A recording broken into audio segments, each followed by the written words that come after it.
Ok, bonjour à toutes et à tous, mesdames, mesdemoiselles, messieurs, ici TFT, quel plaisir de vous retrouver aujourd'hui pour un nouveau review. On parle de Dead Snow, sorti en 2009 et réalisé par Tommy Wirkola. Alors c'est un film que j'ai revu il y a pas longtemps, donc chronologiquement j'ai tourné la review de Dead Snow 2 avant de faire cette review là présentement, mais je voulais que Dead Snow, le tout premier tout du moins, soit vraiment à fond dans ce que je voulais dire. C'est pour ça que je me suis permis de faire un script et je vais vous en parler tout de suite. Donc le pitch c'est très simple, souvent on a tendance à réduire ce film à Evil Dead norvégien avec des nazis zombies à la place. Non, c'est beaucoup plus profond que ça. En effet, on a pour le pitch de base 8 amis qui sont en fac de médecine. Ils partent dans un chalet, celui de la fameuse Sarah, qui est l'opening kill, et d'ailleurs qui est la copine de Vegard, un personnage que je vais présenter dans quelques secondes. Ils sont à 2 voitures qui se suivent pour aller à ce fameux chalet pour les vacances de Pâques. Dans la première voiture, il y a les hommes, et dans la seconde voiture, il y a les femmes. C'est une très très bonne idée de mise en scène, et je vous explique pourquoi. Premièrement, dans la première voiture, on a Martin qui est en couple avec Anna. C'est le mec qui veut devenir médecin, mais qui est hématophobe. Littéralement, il a peur du sang. Donc, déjà, vous voyez un petit peu le principe humoristique du personnage. Son ami, c'est Roy. C'est une grande gueule, il fait des bonnes blagues, il est pas méchant, mais il est très attentif au bonheur de ses amis. Ça, c'est vraiment génial. Erlend, et encore une fois, toutes mes excuses pour les prononciations, je ne parle pas norvégien, c'est le fan de films qui ne s'exprime quasi qu'avec des répliques de films. Alors bien sûr, c'est un personnage qui est adorable, mais qui est awkward socialement. Ensuite, on a le fameux Vegard, donc le fameux copain de Sarah, qui est donc l'opening kill.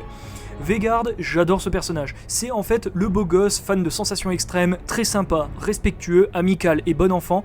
Et c'est d'ailleurs lui qui conduit cette célèbre motoneige qu'il customisera à la fin du film de manière beaucoup trop cool. Et qui va s'avérer être un survivaliste hors norme. Mais ça, on va y revenir. Pour les femmes, on a Anna, Liv et Chris. Je n'ai rien à dire de particulier les concernant, j'ai rien à dire de particulier sur elles. Elles ne sont pas le cliché des femmes de films d'horreur par contre. En effet, elles ont certes leur personnalité, leur humour et leur développement, mais franchement, elles ne sont pas le cliché du trio par exemple, figure virginale, figure prude mais survivaliste et figure sexualité débridée. Vous voyez, c'est pas du tout ces clichés-là, absolument pas. Donc voilà, elles ont leur propre axe, leur propre personnalité et ça fait plaisir. Donc déjà, une première chose en commun doit vous tiquer si vous en êtes ici à ce moment de la vidéo. Comme il n'y a pas d'archétype de ces persos et qu'ils sont tous appréciables, on s'attache très vite à eux, sans que ça en fasse des caisses. Genre par exemple une personne qui dit oui j'ai une backstory ultra tragique, etc. Voilà. Donc ça déjà c'est une très bonne chose. C'est assez bizarre, vous allez me dire oui pourquoi tu nous as dit qu'on devrait tiquer ? Eh bien pour la simple et bonne raison que comme je l'ai dit, normalement on a souvent des nuances de personnages. Là franchement ils sont tous positifs. Est-ce que ça va durer ? Peut-être, peut-être pas, on va voir ça très rapidement. Une fois arrivé au chalet, la première chose qu'ils font, j'ai loupé une ligne, toutes mes excuses, la première chose qu'ils font c'est de jouer comme des enfants. En effet, une bouée tractée par la motoneige pour glisser, ils font des batailles de boules de neige, enfin bref, c'est plaisant de les voir s'amuser malgré leur âge. Je vous rappelle qu'ils ont peut-être le début de la trentaine et qu'ils sont en fac de médecine, donc quand même. Puis, une fois la nuit tombée, ils jouent à Twister à l'intérieur du chalet. Alors que l'une des femmes, je crois c'est Liv, va au Bécosse. Oui, Bécosse, le terme existe. C'est des WC qui sont dans le jardin. Alors oui, je vous vois venir, exactement comme dans Shrek. Oui, voilà, comme ça tout le monde est content. Bref, elle revient malgré tout toute paniquée en disant qu'il y a quelqu'un qui l'observait et fait et dit arrive derrière elle un homme, pas forcément amical, qui tape l'incruste, on va dire, et qui demande aux jeunes pourquoi ils sont là. Suite à leur réponse, voilà, ils expliquent on est là pour les vacances de Pâques, etc. Il explique pourquoi les lieux sont dangereux. En effet, c'est à cause d'une malédiction donnée pendant la Seconde Guerre mondiale vers les années 1941. Ce qui s'est passé, c'est que des nazis, donc des représentants de la division Einsatz, menée par le Standartenführer Herzog, s'est approprié tous les biens du village, de l'or, de la nourriture, etc. Sauf que les nazis étaient 300 et que les villageois étaient 3000. Les nazis se sont fait massacrer, mais Herzog et une cinquantaine d'hommes, des SS donc, fuient avec l'or dans les montagnes. Avant de mourir de froid, lui et ses hommes, Herzog, auraient maudit l'or. Ouais, en gros, toute personne qui s'en approche aurait alors à subir leur rage, car ils reviendraient pour tuer toutes les personnes qui les ont réveillés. Plutôt sympathique comme scénario, je vais pas vous mentir, vraiment. Bon, d'abord, les protagonistes sont sceptiques et s'endorment tranquillement en laissant cette histoire locale derrière eux. Ils passent une bonne soirée, mais lorsque Erland va chercher des bières dans une trappe sur le sol, on voit une boîte qui luit via son trou de serrure. L'homme qui avait tapé l'incruste chez eux se fait quant à lui massacrer et éviscérer par une figure humanoïde qui grogne et qui s'introduit donc du coup dans sa tente.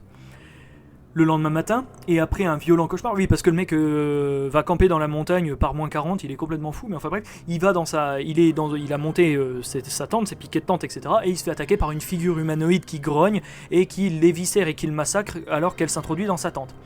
Le lendemain matin, et après un violent cauchemar, Veigar, donc encore une fois le pilote de motoneige, monte sur sa motoneige et part en solo chercher sa copine, rappelez-vous Sarah qui aurait déjà dû être là. Sauf qu'il aperçoit la couleur orange vive de la tente de l'homme d'hier soir, vous savez le vieux pas sympa là.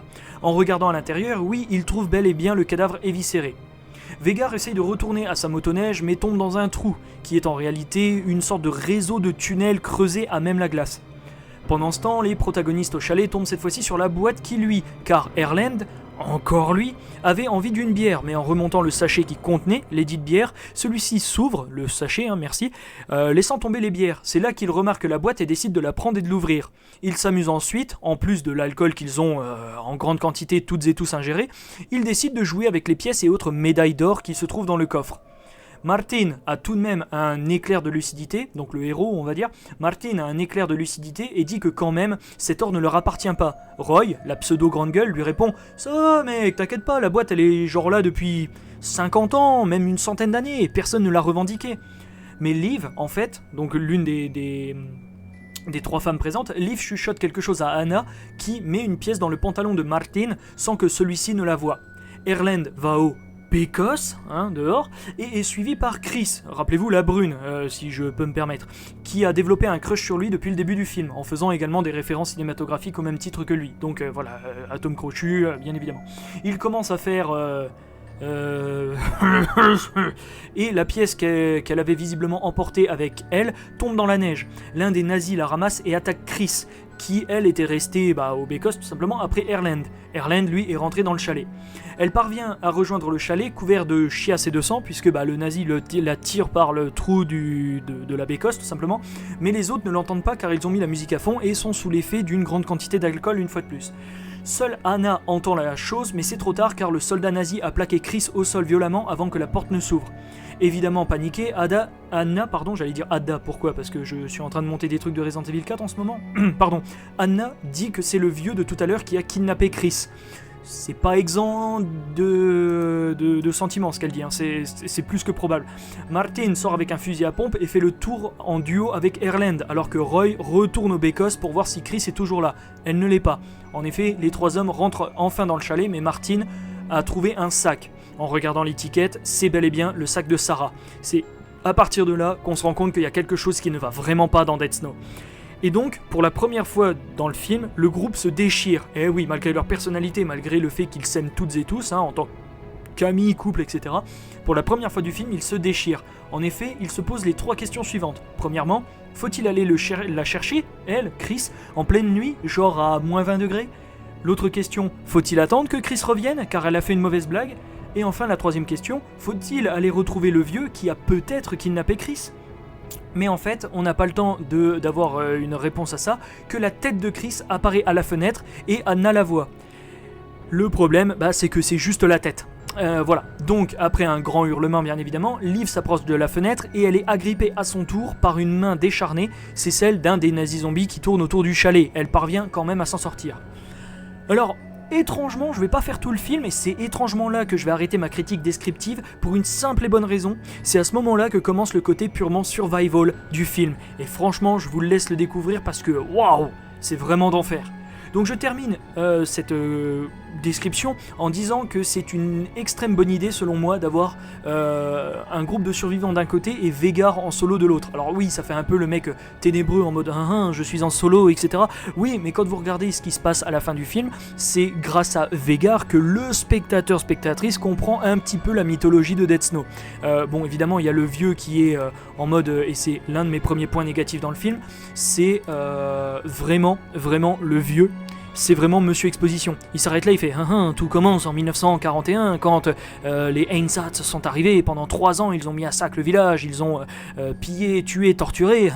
Voilà, c'est Monsieur Exposition. Il meurt. Le segment d'après, c'est ma première mauvaise chose, ma première mauvaise note dans le film. Autre chose qui n'est pas des moindres, et j'ai pas remis la date à jour, je viens de me rendre compte. Bref, je ferai ça sur Sony Vegas, c'est pas grave.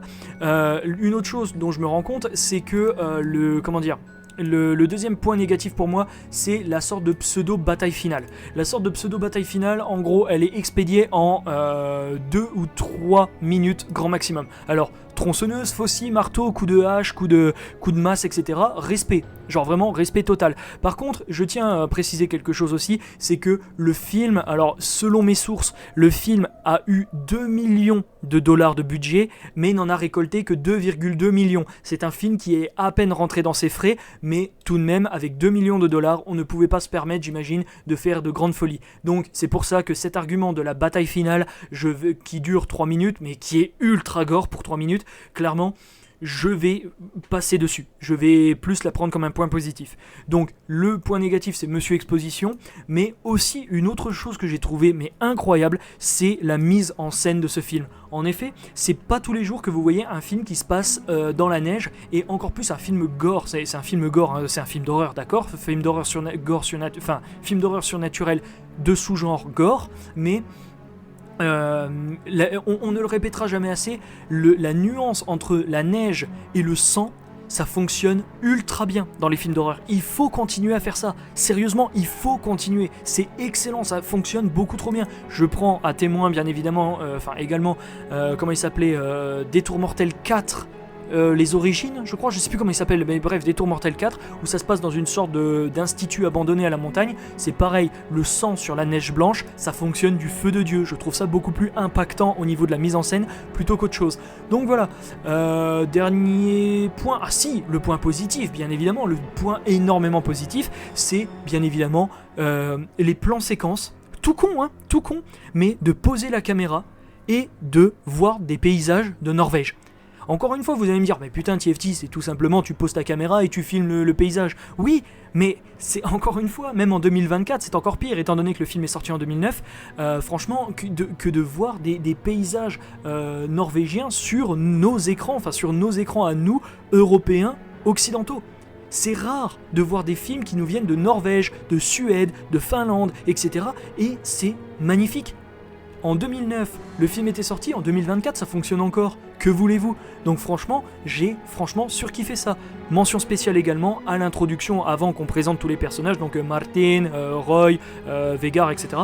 Les 2 plans en hélico qui sont géniaux, parce que pareil, travelling sur des montagnes, sur des trucs, c'est sublime. Ça dure une petite minute, pareil, ou un peu moins, mais vraiment rafraîchissant. Ouais, sans mauvais jeu de mots, je vais terminer cette critique là-dessus. Dead Snow, je suis très heureux d'avoir parlé de ce film parce que je l'adore. Franchement, c'est vraiment... si je dis pas de bêtises, ce n'est pas le premier film de son réalisateur, mais même, je veux dire, d'un point de vue... non, c'est son 3e, c'est ça. Il avait fait des films en 2006 et 2007, et là, en 2009, Dead Snow, donc son 3e film. Et franchement, je suis très heureux d'avoir pu rendre justice à Dead Snow, ce film-là, ma justice, parce que comme je le dis, j'ai bien tout débriefé, et je suis très heureux de lui accorder un bon gros 18,5, un bon gros 18,5 sur 20, parce que j'adore ce film, tout simplement. Félicitations Tommy Wirkola, félicitations à l'équipe, et félicitations à Dead Snow, parce que franchement, si vous cherchez un petit film d'horreur gore pour Noël, vraiment con, avec des pics d'humour noir qui sont quand même pas mal serrés, Dead Snow est le film pour vous. Je vous remercie d'avoir suivi cette critique, et la critique de Dead Snow 2 arrive très très très vite. C'était TFT, c'était un plaisir de faire cette critique pour un film que j'adore vraiment énormément. Passez une bonne fin de journée, portez-vous bien, et à bien vite bien sûr.